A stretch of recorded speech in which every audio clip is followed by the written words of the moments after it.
En biologie médicale, le prélèvement est l'action de faire les échantillons. L'échantillon peut être des urines, des crachats, du sang et autres. Bonjour, aujourd'hui nous allons vous parler de l'ordre des tubes lors des prélèvements veineux.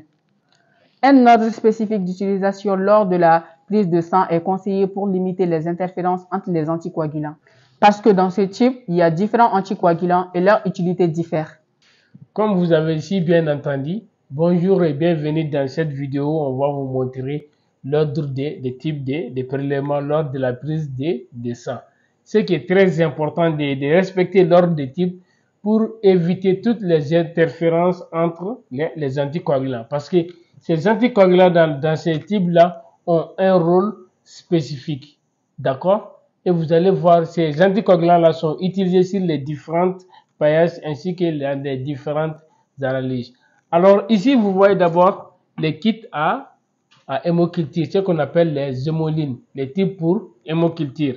D'abord, on va vous présenter ça de façon ordonnée lorsqu'il y a hémoculture et lorsqu'il n'y a pas hémoculture.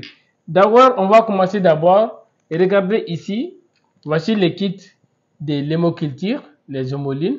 Voici les types de prélèvements ainsi que leurs anticoagulants qu'on va vous montrer maintenant un à un.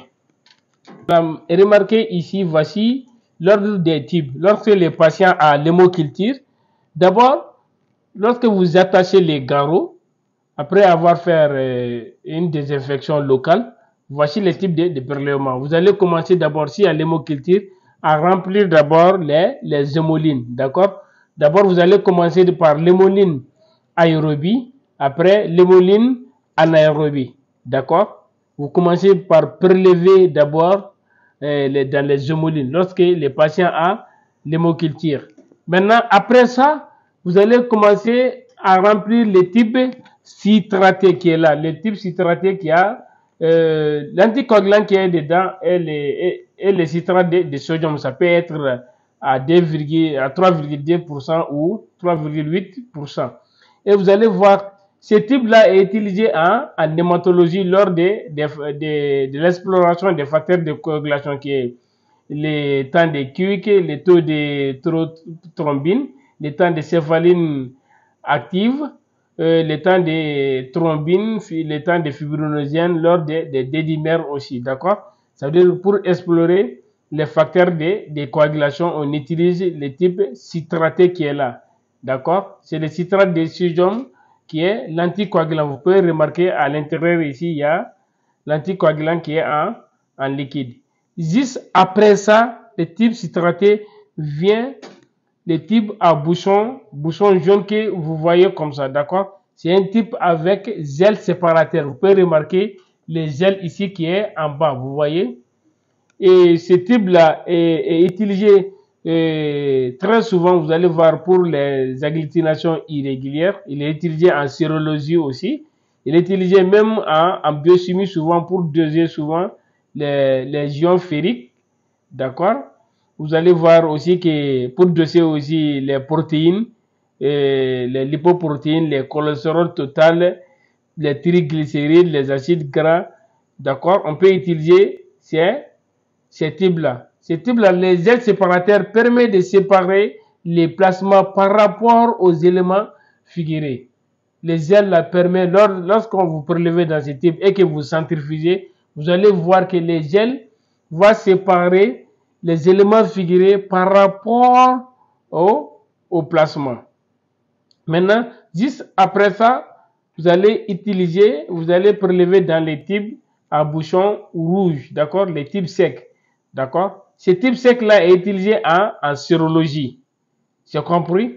Lors des agglutinines, en hématologie aussi, il peut être utilisé pour rechercher les agglutinines irréguliers, d'accord. En sérologie, c'est pour rechercher les agglutinines froides lors des polyarthrite rhumatoïde et lors des tests de syphilis, HIV, HBS, les CRP. En fait, tous les tests sérologiques, il est préférable d'utiliser les sérums. Et c'est du sang, c'est le liquide qui surnage dans un type sec, d'accord, après centrifugation. Juste après les types à bouchon rouge, vous allez prélever dans les types épargnés. Ici, regardez, les types épargnés, c'est les types à bouchon vert. Vous voyez ces deux types-là, malgré un peu que ici c'est un vert foncé, c'est tous des types épargnés. D'accord? Et les types épargnés, ce sont des types à bouchon vert. Il peut être utilisé en sérologie aussi. Mais très généralement, ça c'est utilisé en biochimie pour doser les ions organiques. Ça veut dire que lors des ionogrammes et lors des lipidogrammes aussi, ça peut être même souvent les fonctions hépatiques comme la bilirubine totale et autres. D'accord? Ça veut dire que ces types-là sont spécifiques pour être utilisés en biochimie. Maintenant, on va passer,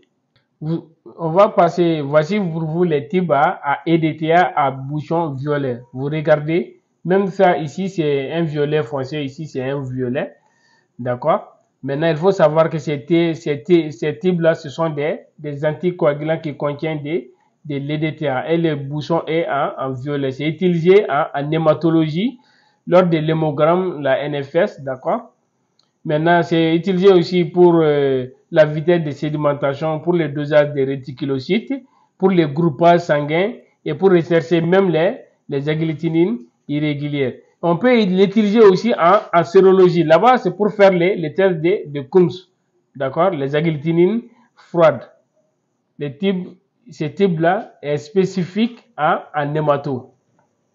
Maintenant, on va passer au type fleurir qui est là. Vous voyez, l'anticoagulant qui est en poudre dans ce type, à le bouchon gris, type fleurir de sodium et oxalate de potassium. Ce type-là est utilisé spécifiquement en biochimie pour doser la glycémie. D'accord? Uniquement, on peut doser la glycémie avec le type fleurir. D'accord? Maintenant, on peut passer au type à bouchon noir qui est là, vous voyez, qui est le citrate de sodium. Il n'y a que le citrate de sodium qui est dedans. D'accord? Et ce type à bouchon noir là est utilisé pour la vitesse de sédimentation. D'accord? Maintenant, voici pour vous l'ordre des types de façon générale. On va vous montrer ça.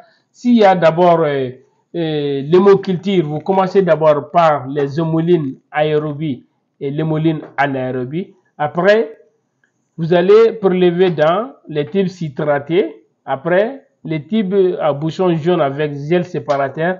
Après, les types à bouchon rouge. Après, les types épargnés qui est là, d'accord? Après, vous allez prélever dans les types anticoagulants EDTA. Après, vous prélevez dans les types fleurir pour la glycémie. Vous prélevez après, les derniers, c'est les types à bouchon noir. Ça, c'est fait pour la vitesse de sédimentation. Maintenant, voici pour vous en quelque sorte l'ordre des types. Lorsqu'il y a l'hémoculture, commencez toujours par les bouillons.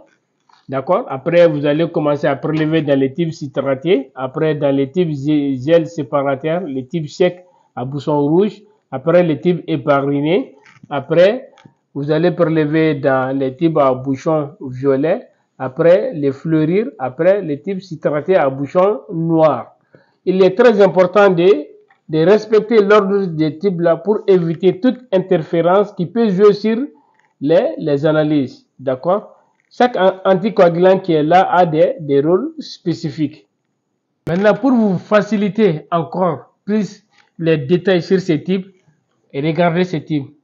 Et puis, je vais vous dire maintenant, ça veut dire quoi? Pour vous faciliter l'ordre des types, je vais vous donner un indice. Il y a d'abord RVVG. D'accord? RVVG. RVVG. Rouge, vert, violet, gris. RVVG, d'accord? Rouge, vert, violet, gris. Rouge, vert, violet, gris. Rouge, vert, violet, gris. En général, c'est les types que vous utilisez. Sans oublier ces types à bouchon noir. Vous voyez, ces types à bouchon noir qui ne servent qu'à faire la vitesse de sédimentation. Voilà.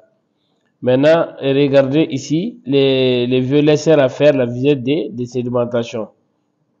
Voilà, on reprend rouge, vert, violet, gris. Rouge, vert, violet, gris.